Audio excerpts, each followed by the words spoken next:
Welcome to the show. My name is Charlton with Big C. This is Charlton and Big C Sports coming to you worldwide on the Big C Sports Network, on the #1 network in the United States of America.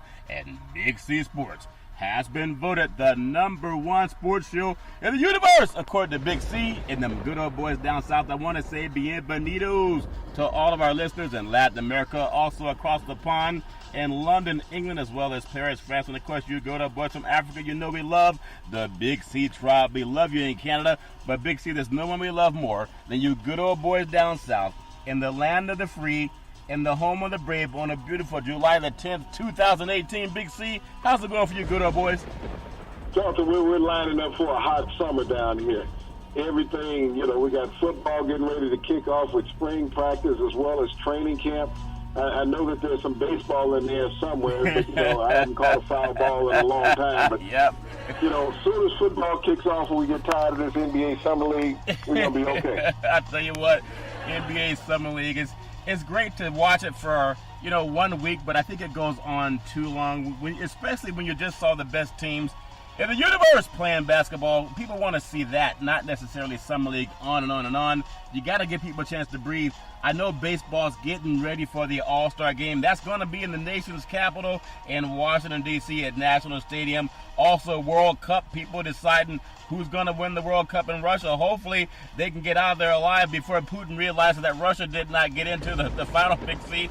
But congratulations to France for getting in, and now they're just awaiting the next victor to get in there. They'll play that game tomorrow, and I'm telling you, Big C, I love the talk that I've been seeing when I go into the grocery stores.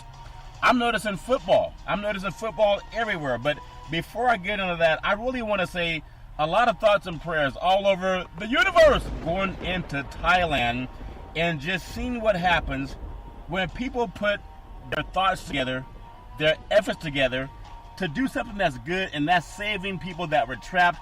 It just happened to be there were some athletes also. Big C, your thoughts?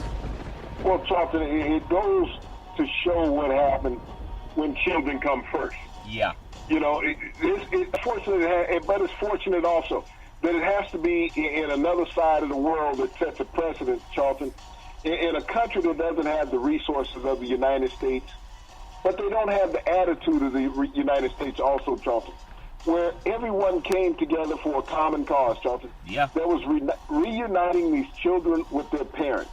When you look at the difference that goes on here in the United States, they disobeyed a court order as far as the reunification of children with their parents, Charlton. Yeah. This was a country, and unfortunately, one of the divers lost their lives, Charlton, and I want to send out thoughts and prayers to his family. Yes.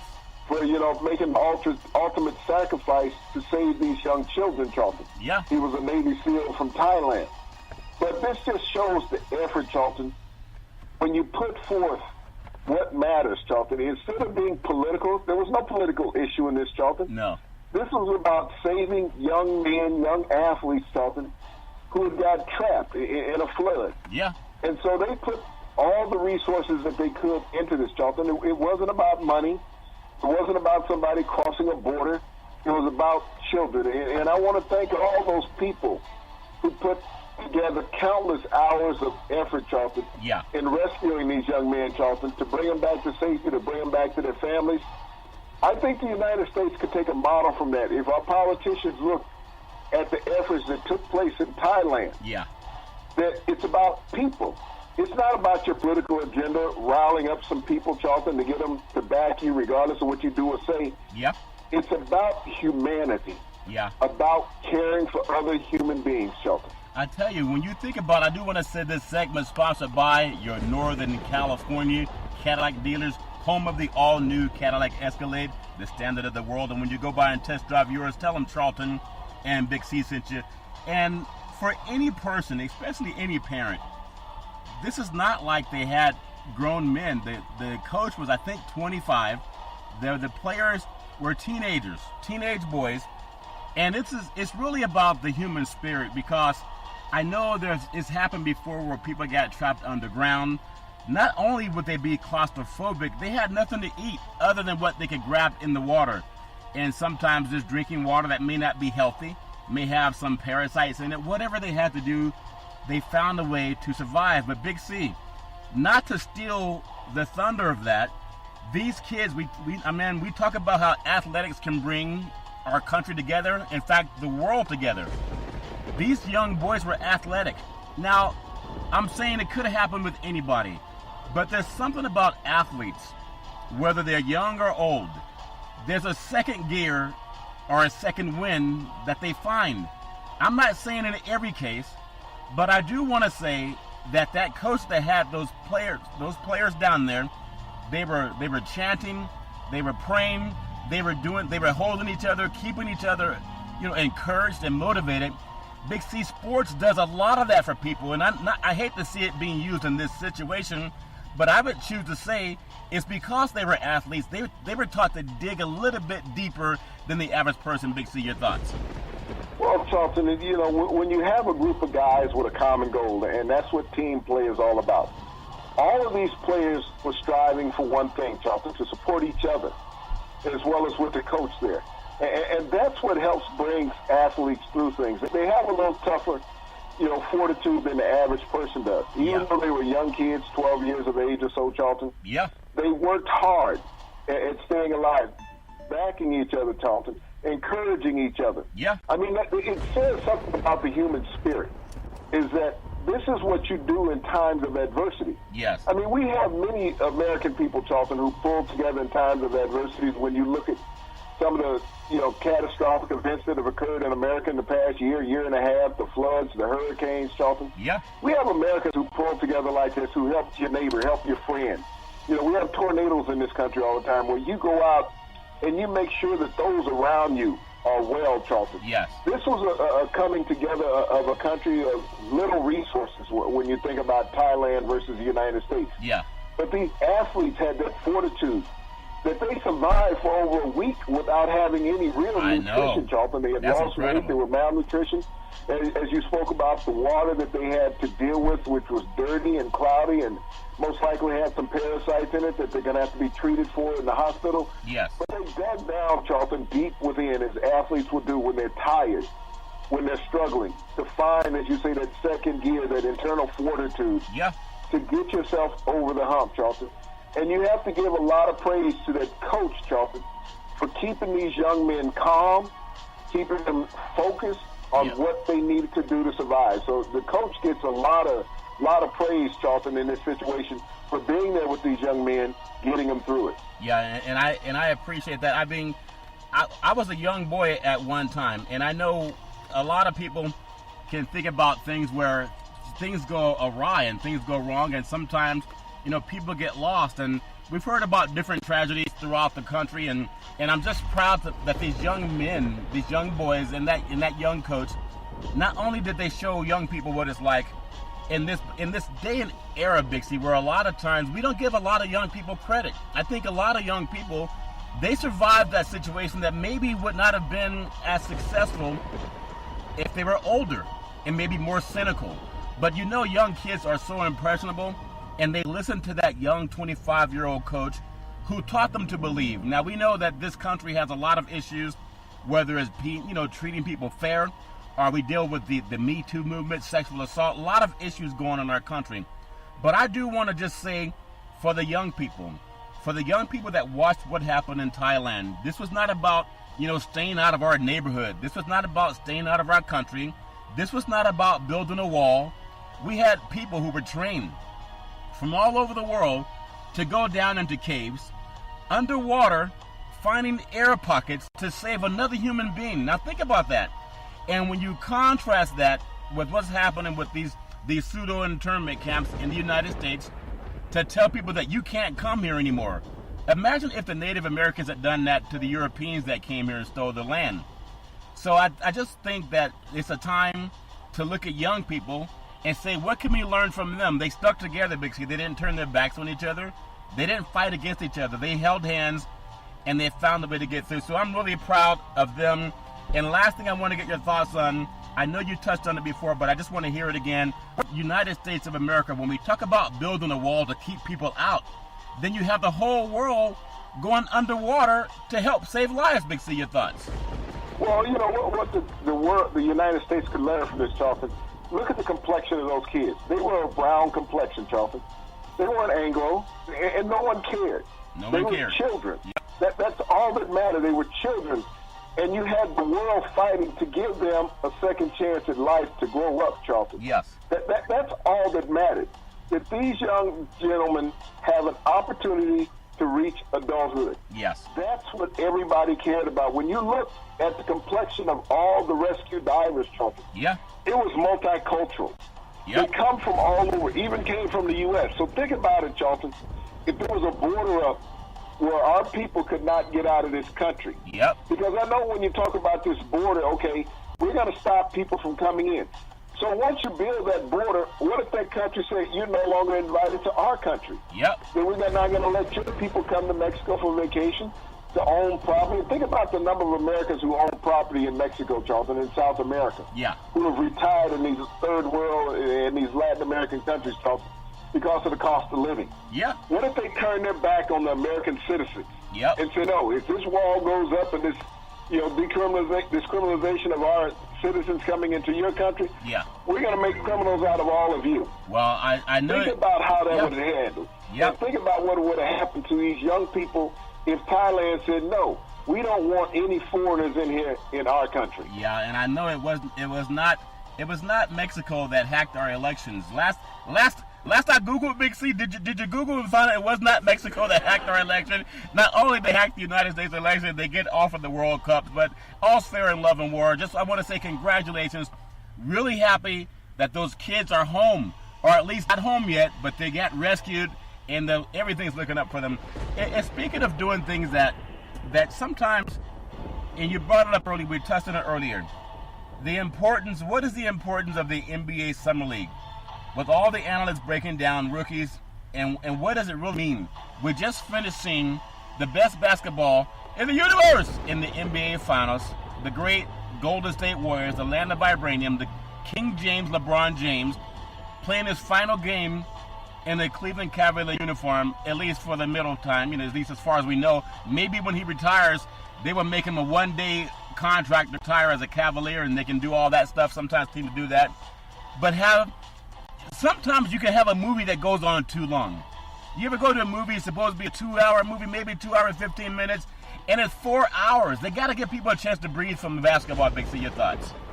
Well, Charlton, I look at all this work that's being put into the Summer League. As you say, the NBA season just ended. You got a lot of players out there, Charlton, and they always will say you'll get better at basketball by playing.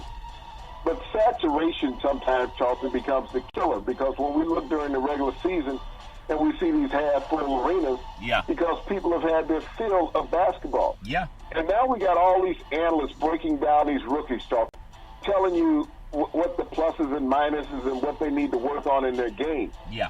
Well, they're playing with players now, Charlton. It's just like playing pickup games during the summer. Yep. on campus. Yeah. You're not going to be playing with these guys come the regular season.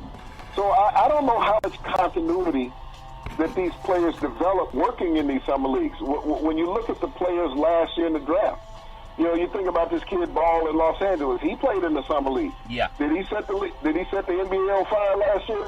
No, he didn't, Charlton. And so you have to look up and down the list, of the players. How many rookies really start in the NBA? Most of them just become role players, Charlton, even as first-round draft picks. I know Donovan Mitchell was great. Tatum was great in Boston. We had several rookies, Charlton, that had outstanding seasons. Yes. But you got every NBA team, Charlton, running 15 players out there on the floor. Yeah. And as you say as a fan, how much basketball can you watch? And when I'm looking at some of these games, Charlton, they're scoring in the 50s and 60 points. Is that NBA? I'm thinking, okay, this is the first half. Let's get to the second. That's all 4 quarters. Okay, so nobody from the Warriors is playing over there. That's what I'm thinking. Yeah. But, these are all low-scoring games, Charlton. They're like pickup games in the parking lot, seems like. Yes. So, how much really do these players get out of these scenarios? Yeah. I know the NBA is all about marketing and outreach, and they're having summer league, and in places where they normally don't play games, Las Vegas. Yeah. I think it's a hint that the NBA is eventually going there as soon as they put the right team in there, Jonathan. Yep. But, because we have hockey there now, and we got the Raiders going there with the NFL. Yep. So the NBA will be in Las Vegas within the next 3 seasons, Jonathan. Mark it down on your calendar. Within the next 3 seasons, the NBA will be in Las Vegas. Yeah. But they can't go back to Seattle. You think about that. Here's Seattle, a city that once held an NBA title. They can't get an NBA team, Charlton. So we have a little bit of oversaturation with basketball. It's like I'm still waiting on the day that the LeBron James story ends before the NBA Finals gets here, okay? Yeah. Because it's LeBron every day, all the time. He's even overshadowing the Summer League, which is still too much basketball. It is not that quality of play. Yeah, that's the good point. The biggest word you just brought up is quality. When you go to a restaurant, you want quality food. Unless it's a fast food restaurant, but I know the restaurants you have, everything is quality, Big C. And if people don't write down it was quality, you guys throw them out. I mean, so that's part of it.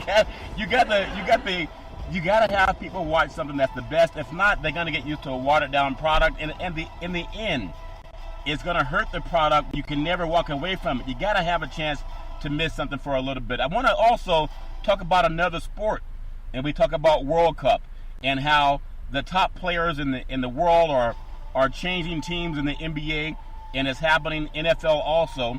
But I look at this guy, Cristiano Ronaldo, and he just changed teams now.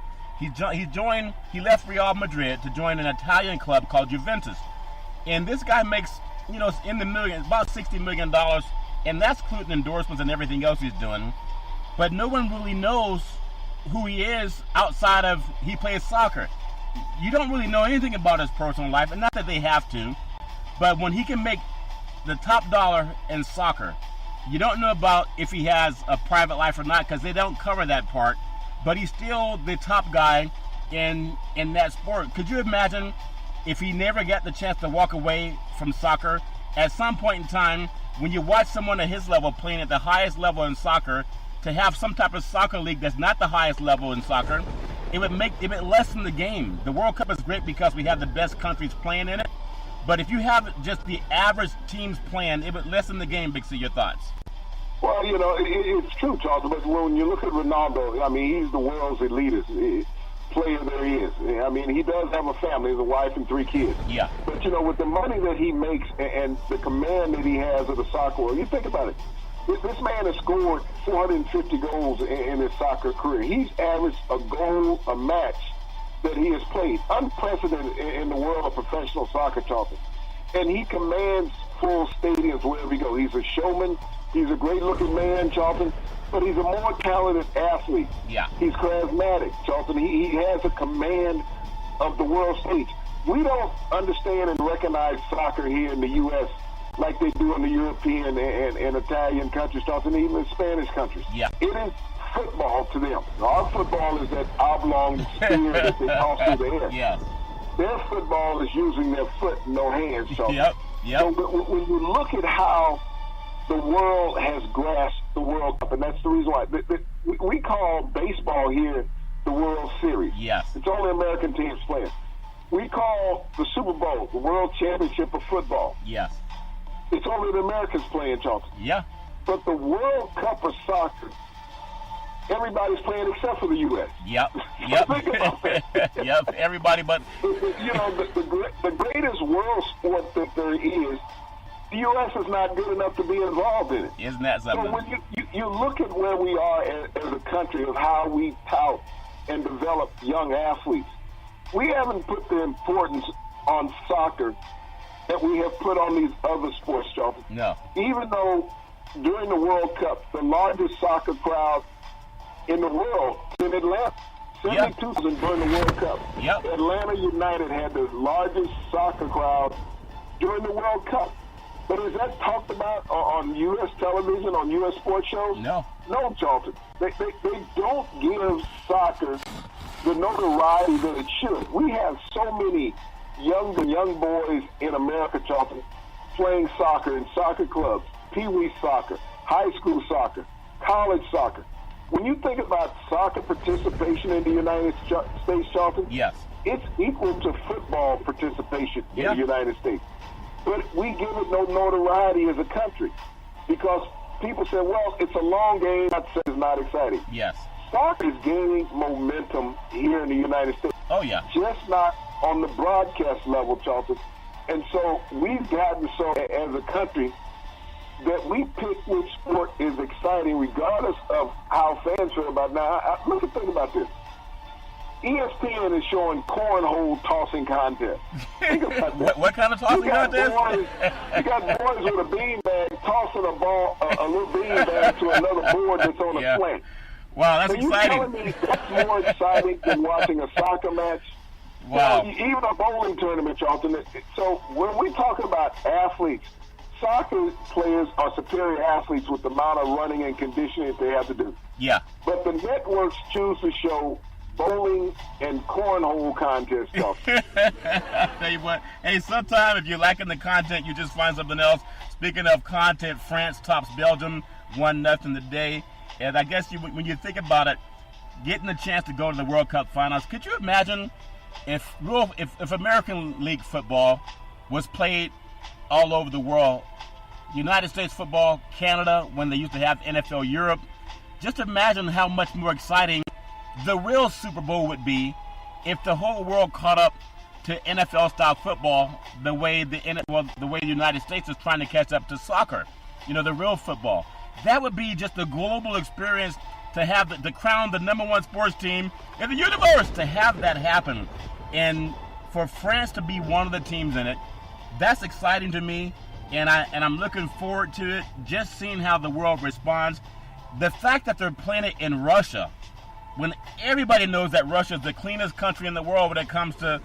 Did I say clean? I did say clean, right? Squeaky clean? Well, you're talking about their politics, aren't you? Yeah, the politics. Everything's clean in Russia. Could you imagine the winning team get to shake Putin's hand, Big Z?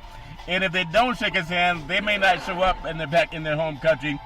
Just your thoughts on, you know, France is known for the Eiffel Tower, for fine foods, fine wines, and also diversity as well. It's a great culture.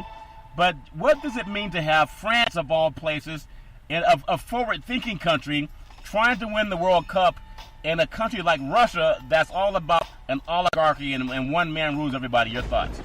Well, when you look at France as a whole, Charlton, this is just that international country that everyone thinks about. This is a country about love and food, Charlton. Yes. And prestige.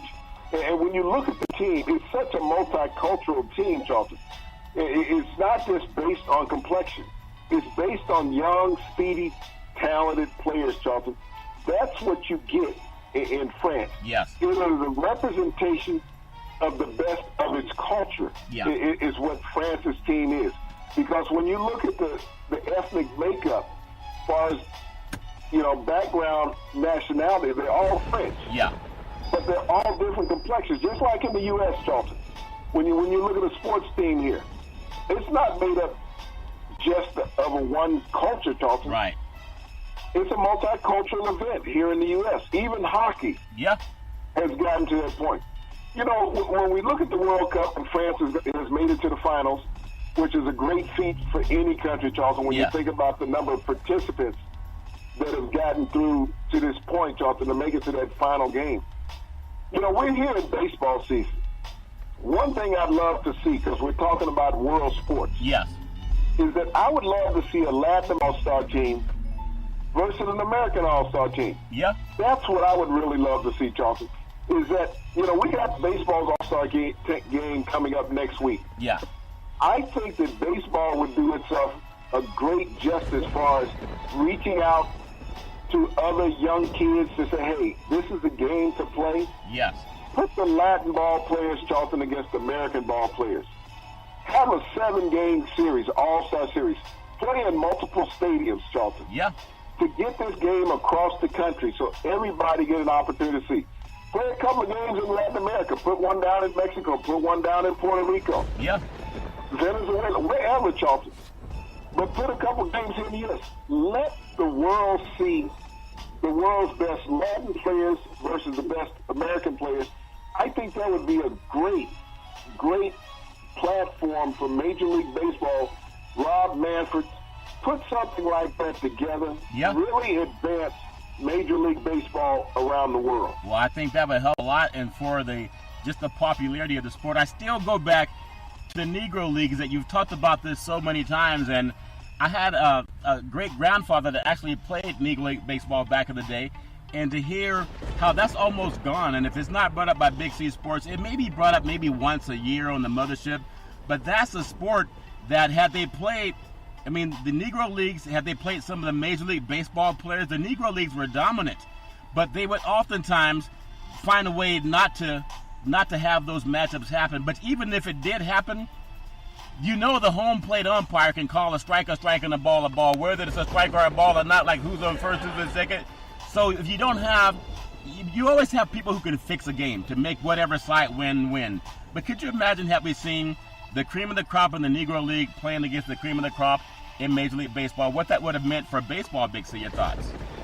Well, it did briefly, Charlton, and they banned that. You know, the Negro Leagues, the last time the Major League Baseball Because they whipped them. and the Negro Leagues played a game, Charlton, it was the New York Yankees after they had won a World Series. Yep. They were playing a best-of-7 series. They were shut out in 4 consecutive. Well, I take that back. They scored in 1 of 4 consecutive games that they lost. Yeah. They were shut out in 3. Yeah. They scored 1 run. After that, Major Leagues would no longer play the Negro Leagues. After that, we saw them disband the Negro Leagues by taking the young players. They said that Jackie Robinson crossed the color line. He didn't, Charlton. You know, it had already been broken in the NFL. Yeah. When you look at what had happened in that league, the Cleveland Browns, long before Branch Rickey decided to integrate baseball, had integrated the NFL. And so baseball had taken a back seat at that point to the NFL. But this is what's needed. We have to find a way to infuse and get more young people interested. Yep. And when they see that there's a greater opportunity to show that minorities can dominate a sport, Charlton, then you'll get more young minority involvement in. Yeah. That's what we need to do. Yep. I think that makes so much sense because a lot of times it's about history. It's about seeing how do you stack up against competition. That's what competition is all about anyway. And so I would love to see more of that happen as we get into world sports, whether it's the World Cup, whether you look at what's happening over in England with Wimbledon, and you have some of the top players in the world from different countries. They all convene across the pond to decide who's going to be the number 1 tennis player in the universe. And so everybody loves that. And I would love to see more sports do that and not just have it a nationalistic thing. So we know that that's important, and maybe it will happen in some time. I do want to say that sports is a billion-dollar industry, and boys and girls sports is the foundation to this billion-dollar industry. And for every athletic and sporting event, you need athletic and event insurance. We work with Ben and Mark. They've been around half a century. They work with Big C Sports, whether you're a pro team, a collegiate team, or a high school team, even your mom and papa soccer league. Reach out to them, let them know Big C sent you. You know we have the Major League Baseball All-Star Game coming up. And in all places, Big C, your favorite city, Washington, D.C. And I know that the winner of the American League or National League, I wonder will Trump throughout the first pitch, will he make amends for some of his sins with some of the athletes, you know, especially the SOB athletes, Big Z, that he calls, that might make the trek to the All-Star Game? Will he make amends and try to shake the hands of the team that wins?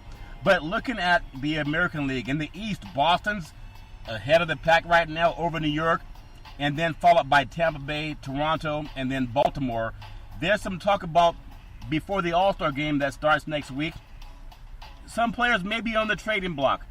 But I think New York and Boston, baseball is much better when those two teams are on top. But your thoughts on baseball, how it's played in the American League East, Big C, your thoughts?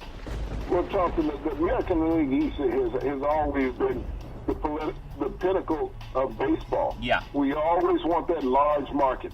And when you have Boston, you have the Yankees dominating. The Orioles at one point in the 70s, Charlton, was always a solid force in that division. But, you know, they've fallen on hard times lately. They're talking about getting rid of Manny Machado. But you look at the big bats in both Boston and New York, Charlton. Yeah. They're exciting offensive teams. And that's what's making the difference now in all professional sports is offense. You know, there was a time when everybody wanted to have that dominant pitcher. Yeah. And to see a pitcher go 8-9 innings, Charleston, you're lucky to see a pitcher go 7 now. Yeah. The average game now is running 4 pitchers. Yeah. In a game before it's all over for each team. So we don't get to see those dominant pitchers that go out and throw that shutout, no-hitter. We don't get that any longer. No. But right now, bats are king. We talked earlier in our program months ago, Charlton, about how the strikeouts were dominating baseball. Yep. Versus the hits. That players just weren't getting that higher batting percentage, Charlton, that they were striking out more often than getting hits. That's one of the things that baseball has to look at. How do we make the game more exciting? How do we score more runs? Yes. Do we go back to the McGwire social bonds era, Charlton, where everybody talked about the bats was juiced, the ball was juiced, and the players were juiced? Yeah. But the stadiums were packed, Charlton. They sure were. And I think that a lot of people, especially sports broadcasters and writers, Charlton, miss what the game is all about. It's not about them. The game is about the fan. Yeah. It's about the guy who pays that sports writer's salary, who pays that player's salary, Charlton. As a fan, sports is about entertainment. You want to be entertained. Yep. You don't want to go to a game and fall asleep, even though they show shots of a fan that is falling asleep. Yeah. I can't say if it's narcolepsy or is it the game just that boring. It might be the beverage they be drinking also, because well, we don't talk about the beverage. Okay. Let's talk about the game, okay? All right. There's children that listen also. Oh, that's true. I'm thinking apple juice, Big C, apple juice. But when you look at that, when those games are riveting, you don't see people falling asleep during an NBA game. No. Because it's fast-paced up and down. No one has ever fallen asleep at a hockey game unless he was knocked out. Okay? By a punch. Yeah, that's but, true. When I'm watching baseball games and they can always show in a baseball game that fans have fallen asleep, Yes. that means there's no action. You get to the bottom of the 6th inning, it's 0-0 or it's 1-0. Yeah.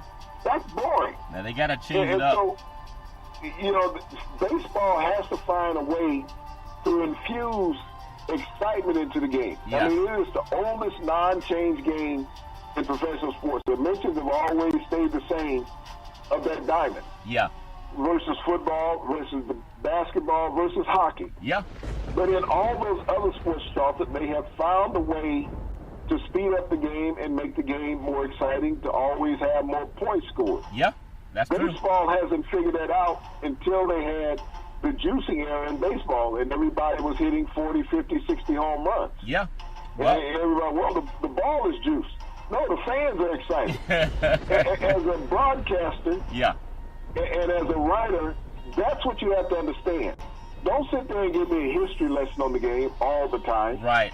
Let me sit back and enjoy it. It's like having a fine glass of wine, Charlton. Yes. I want to sit back and enjoy it. I want to let it resonate on my palate. Yes. Don't tell me that I could have got a cheaper bottle of wine and it would give me the same result. Yeah, that's funny. I tell you, Big Z, sometimes you just want, after the first glass is all about the same anyway, from what I understand, especially if it's that moonshine you good old boys love down south. I want to say in the American League Central, you have Cleveland, leaders of the pack, followed by Minnesota. They're followed by Detroit. And then you have Chicago in Kansas City. Man, it wasn't that long ago that Kansas City was in the World Series and they lost to the Giants. And then if you look at the Central, only Cleveland is the only team right at the 50-win mark. Everybody else is way behind, Big C. And then you have in the American League, Boston and New York, they're above the 50-win mark, and then Boston's over 60. So that shows you how much better Boston's been. When you look at the West, last year's world champions, Houston Astros, they had over the 60-win mark in the West. Seattle's kind of a surprise team up at the Great Northwest. They're close to 60 wins at 57. Oakland's doing a lot better than the people gave them credit for coming into the season. They've won over 50 games. And then followed by the Angels, and then Texas, even though the Angels may have the best player in Trout. Your thought on Houston having the chance to repeat? They're right there neck and neck with Boston and New York as the teams. And then don't count out Cleveland, but Houston, if they repeat, it might be difficult this year because they can't sneak up on anybody like they did last year. Big C, your thoughts? But Charlton, when you have a solid team, you don't have to sneak up on people. People are still playing catch up on you. Yeah. And that's what Houston possesses. But you spoke about Seattle being close to 60 wins. When do you see Seattle on the national stage, Charlton? You don't. You don't. As far as baseball these prognosticators and all these professional writers and broadcasters, they don't look at Seattle as a marketing team, Charlton. Why do you have a team in Seattle if they're not marketable? Yep. That's what I don't understand. They got one of the top 4 records, Charlton, in baseball. Yeah. And yet you're saying they're not marketable. The reason why they're not marketable, Charlton, is because you don't put them on television. Yep. They're dominating out in the Pacific Northwest, and yet all we hear about is Boston and New York. Understand, 2 huge historic baseball markets. Yes. But how do you get the fans across the country in love with a team that's way up in the Northwest, Charlton, if they're not on television? You got to send out some You're fish. not talking about them on a daily basis, and they got some great fish. Some great fish. I'm gonna tell you. And you want some good fresh fish, go to Seattle. They got to go to Seattle. Yep. But this comes down to what I say about these sports writers and sports broadcasters, Charlton. Yeah. They don't give the fans the true just by not giving them all of the information about a sport. Yeah. That here it is, even without Robinson Cano in Seattle this year, Charlton, because he was suspended for half the season for PEDs. Yeah. Okay? Look at what Seattle is doing in responding to that as far as this organization. Yeah. They're winning. That's what sports is all about, winning, Charlton. But we have these broadcasters talking about, well, is Machado going to be traded? And if he's traded, is he going to move to third base instead of shortstop? If he goes to another team. Yes. This is what the biggest talk is. Not that Seattle is setting the Northwest on fire. We're talking about one individual versus a city and a team, Charlton. Yeah. And that's what's wrong with sports today. Yeah, I tell you too. When you look at the National League, Atlanta, they just built that new ballpark last year in the National League East. They're atop the National League East, over 50 wins. Philadelphia right there, neck and neck with them. Then Washington, they're right around 45 wins, followed by New York and Miami. Miami's really dropped off the map when it comes to people even knowing they have baseball down there. Gorgeous stadium. Never should have put a dome on that stadium. People know it rains in Florida. That's why they moved to Florida. They like the rain and the sunshine all on the same day. Take the dome off of that stadium. Let it be a baseball player. I mean, baseball players, there's just something they miss. I know it rains a lot, but it rains in California. There's no dome stadiums in California, Big C. People go to see a nice ballpark. They want to have a good time. But that's just part of why I think they destroyed the look of a baseball stadium. They built it like in an air-conditioned building. It doesn't make a lot of sense. But Atlanta, they're swinging the ball. It's not like they have Hank Aaron, but they do have a beautiful place to play baseball, and people are starting to pay attention. Big C, your thoughts? Well, Charlton, it rains as much as in Atlanta as it does in Miami. Yeah. and when you think about it, here it is, Atlanta, leading the division, Charlton, best record in the National League. And everybody's talking about the Washington Nationals and Bryce Harper. Yeah. But here it is, Atlanta just walking over people. They're tied with, say, Philadelphia, I think it is, for the best record in the East. Top 2, yeah. But, so why don't they get any respect? You talked about the new stadium that they just built in that city where they've been playing in the stadium that hosted the 96 Olympics prior to that at Turner Field. Yeah. And this is baseball.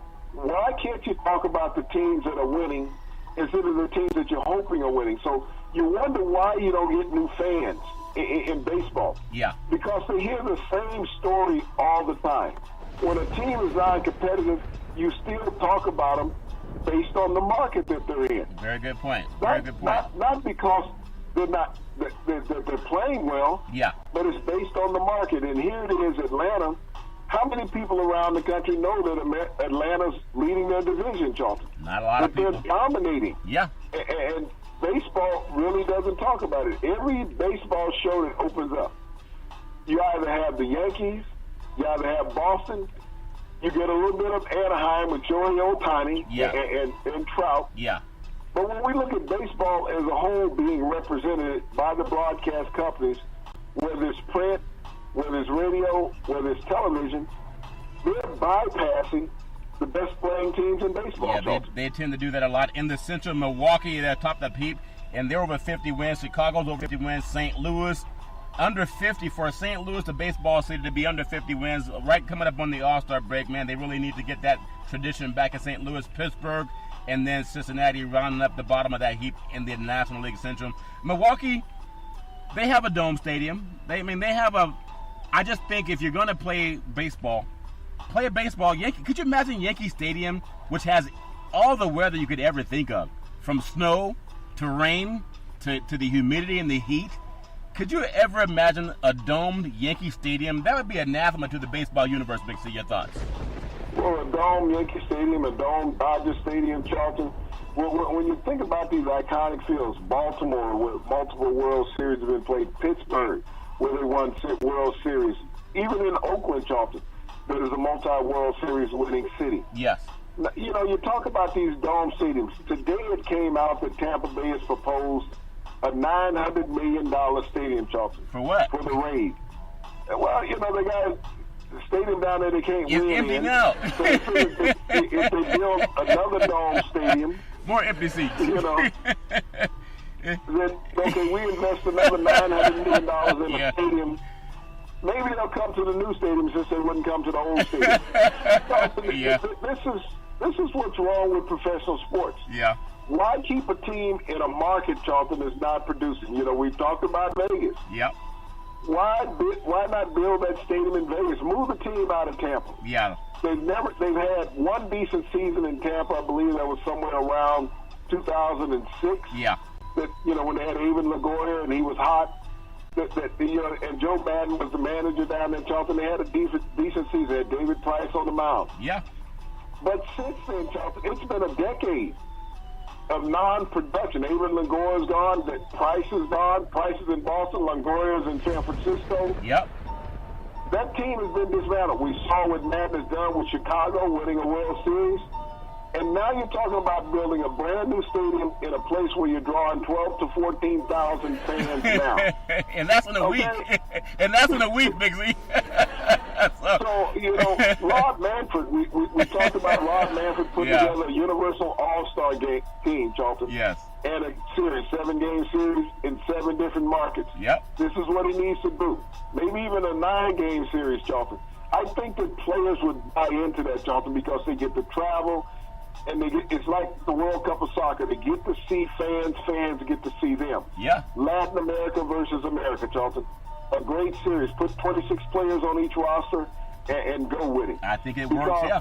This is what we're doing wrong in baseball. We're getting ready to put $1 billion in a market that can't draw anybody. They can't draw what they want. They have more flyers in the stadium than people. Okay? It is a dome. Yep. It's a dome. You got more flyers in the dome than people. So, Rob Manfred needs to just sit back, pump his brakes, and look. Let's start going out, seeing what baseball is really wanted, where it's needed. Now, if hockey can be successful in Vegas, and they play on ice, and Tampa also. Normally, that when they use that much ice in Vegas, it's in a casino pouring cocktails. Yep. Okay? Yep. That's a night worth of cocktails in Vegas, the ice or in the arena. But you know that the NBA is coming. Yes. The NFL is already knocking on the door. Yep. They're putting up the pylons now for the stadium. Yes. Baseball, don't sit around and wait forever. You got 2 teams, and I would hate to see all the professional teams lose, out of Oakland. Yeah. But you got a couple teams in the A's, and you got another team in the Rays. It would not be a bad fit for Las Vegas. Maybe even Seattle, Charlie. Nobody cares about them up there from a broadcast perspective. Yeah, buddy. Well, when you're thinking about carrying in the National League West, Arizona at the top of the heap, the only team over 50 wins. The Dodgers are nipping them right on the butt. And then Colorado, which had last month, they were not competing for first place. And then San Francisco, even though the Giants haven't played that great of baseball, they're just about 3.5 games out of first place. And then San Diego, Big C, trying to get to 40 wins. I always think baseball is better when the Dodgers are in it and when the Giants are in it. I still think the Giants will make a run, and they get healthy and stay healthy. They can make a run, at least in the National League West. I hate seeing Arizona just because they have a dome. And baseball in a dome is anathema. I know they open the dome sometime. They have a swimming pool down there. But you want to see baseball, it's tradition. Quit building these dome stadiums for baseball. If it's too hot, then don't play in that region. I want to see the teams that are traditional baseball teams. Big C, the Dodgers. I mean, we talk about having the money, having the payroll, Kershaw's not a big-time pitcher when it comes to playoffs. He's just not. We wanted him to be, but he is who we thought he was, in the words of the late Dennis Green, Big C. But I think they still have a chance to compete for that. Just hate to see Arizona with the Dome get into the World Series, or at least winning the NL West, because it's not tradition. That's just my own thinking. I love AT&T Park in San Francisco. Your thoughts on you down south? Does it even matter what teams out west do, Big C, outside of football for you good old boys, Big C? Thoughts? When you think about the Diamondbacks, Charlton, they've won series more recently than the Dodgers have. Sure have. As well as the Giants. So they're more recent champions. But, you know, the thing about baseball, if you were to put together a World Series, it really wouldn't matter with people. And you talked about dome stadiums. Yeah. Think about what would happen, Charlton, if you had Milwaukee playing Tampa Bay. You know, in a World Series. Yeah. You know, you're talking about a marketing nightmare for Major League Baseball. Yep. You know, you're going to have a stadium that doesn't open in Tampa Bay. Yeah. You got a stadium that you can't open in Milwaukee. And just look at the markets. Look at the size of those two markets, Charlton. You know, and you always talk about Nielsen. Yeah. Those are two low-ranking Nielsen markets, Charlton. Yeah. They don't have enough. But then again, who do you know who's playing on any of those teams? They're not pushed by the broadcast companies, Charlton, when they're talking about the highlight shows. Yeah. Those two teams get a quick bleep and they're gone. Yeah. You know, so they don't introduce the nation to the players. And I think that's what baseball is missing and more than any other sport right now, Charlton. Yeah. Is that here it is basketball. This basketball season is over. Yeah. But they're still publicizing the basketball teams and players, Charlton, like we're in the first and second round of the NBA playoffs. Yep. They're talking about free agent movement, and then, like I said, LeBron's story every 5 minutes, even when he's not in the country. Yeah. You know, this summer league, which is too much basketball, Too much. watching players who you're not going to see during the regular season. No. And here it is. We're at the height of baseball. We're going into the All-Star break next week, and yet the average fan out there, Charlton, does not even know who's on the All-Star team, does not even know who the top 3 players are on every team in Major League Baseball. And they can't even tell you who's the top batter in the National League. You know, everybody, if you say, Bryce Harper, no, it's Freeman. Freddie Freeman in Atlanta. Yeah. You know, home runs and batting average, RBIs. Yeah. Freddie Freeman. Now, if baseball was to end, he'd be the MVP in the National League. But everybody would say Bryce Harper because he's talked about all the time. Yeah, media made. 250. Yeah, he's media made. Yep.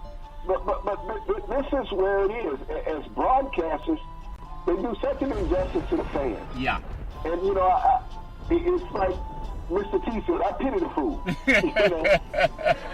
and so that's what it comes down to. Yes.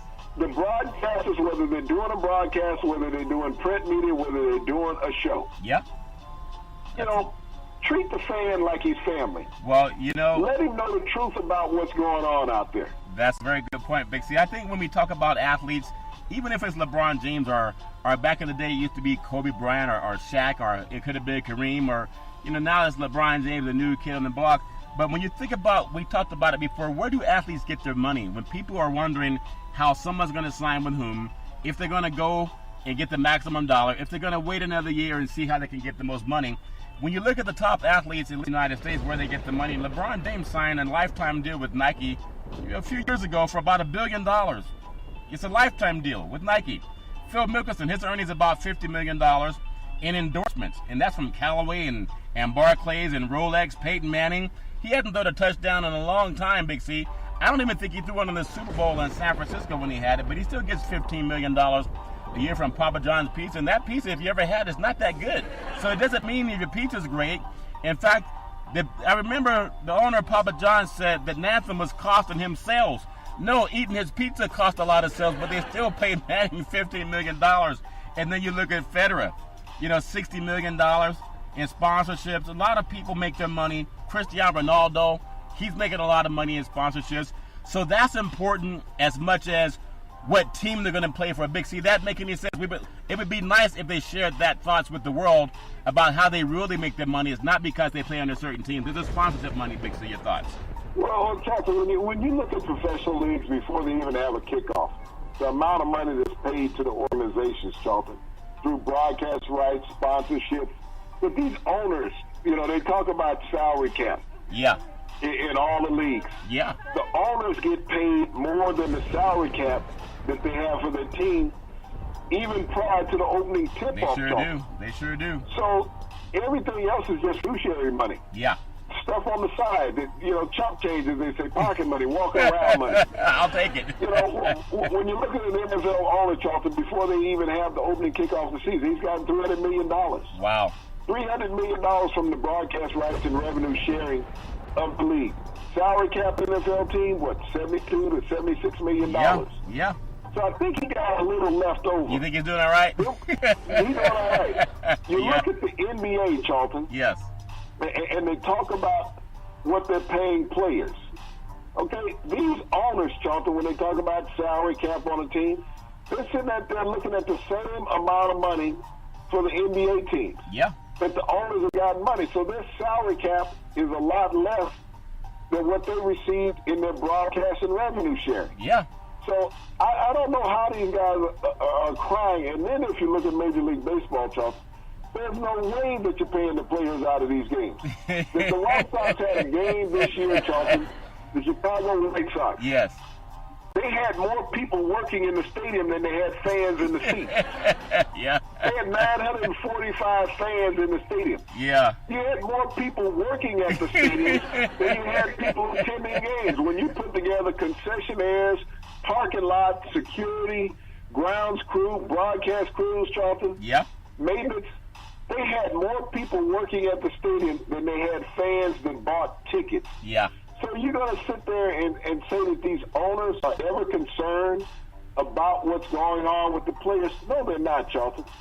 The players just make them extra money. Yeah, it's always that extra money. We all know that's important. And when you talk about extra money, I'm glad to see the NFL Players Association. They filed a challenge to the NFL's national anthem policy.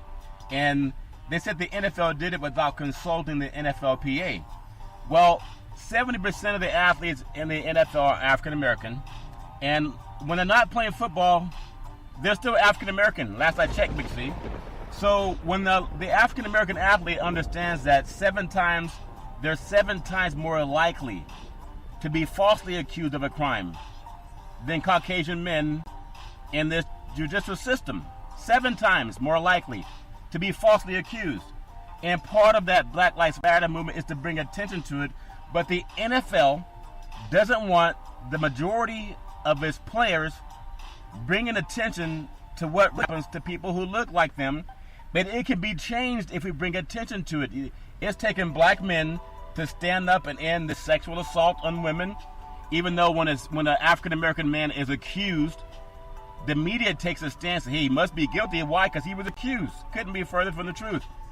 When Caucasian men like Brown for the New York Giants beats his wife over 20 times law enforcement was called, they said he was innocent, and they kept paying when the Mayer family hid him. So just give me your thoughts on the NFLPA. If maybe it's a light pushback, but they did push back and say there's nothing in the rules that say you cannot talk about what's important to you as a human being. Big C, your thoughts? Well, Charlton, we spoke about it last night in our show. Clem Daniels of the Oakland Raiders. Yeah.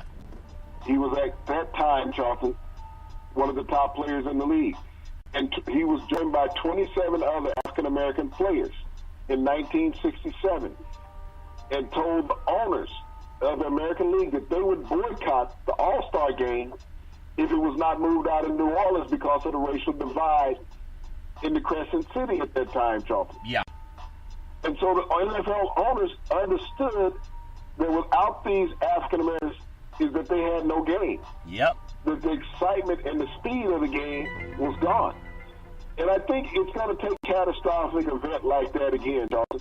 I'm not saying a racial divide, but I'm saying that the minority players have to take a stance. Because this was a rule that's targeted after minority players. It sure was. And so all they have to do is say, okay, we're just going to boycott. Yeah.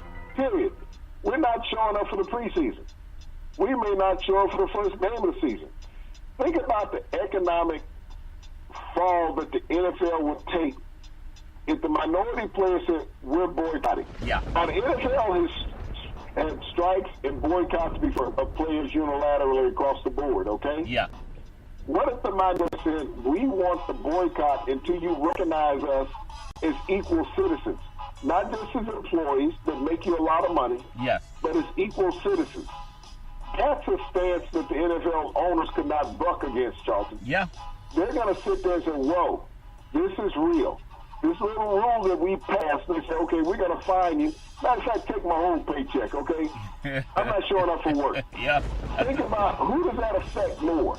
You're going to tell me that you can replace all the minority players in the NFL, stars and all, Charlton, if they took a unilateral stance, just like the AFL All-Stars did in 1967. That's right. Said we will not play in this city because of the racial divide. If all of the minority players in the NFL said we will not play this game because of the racial divide in your decision making, Yeah. we're sitting it out. You know, How would the owners react at that point? and I think there's always a chance when you realize you do something wrong, you can go back and number one, you can apologize and you can fix it. And I think for even the league to take this stance that media pushed out there, and maybe the media was taking the direction from the owners, hey, make it about anti-America. It was never anti-America. I just think Charlton, it wasn't the media never. taking it from the owners. Look who owned the broadcast companies, Charlton. Look who owned. There's no black-owned broadcast companies in America. That's true, too. There's not. And who do these non-black broadcast companies get their money from? Yeah. That's what they did. You can't put this on the owners. The owners are getting revenue from everybody. Okay, but the owners didn't make that decision by themselves. The owners are not they're not doing the broadcast during the game. No. You never heard an owner until these broadcasters started doing it, so this is anti-American, anti-flag. You heard this on all the sports shows, all the talk shows.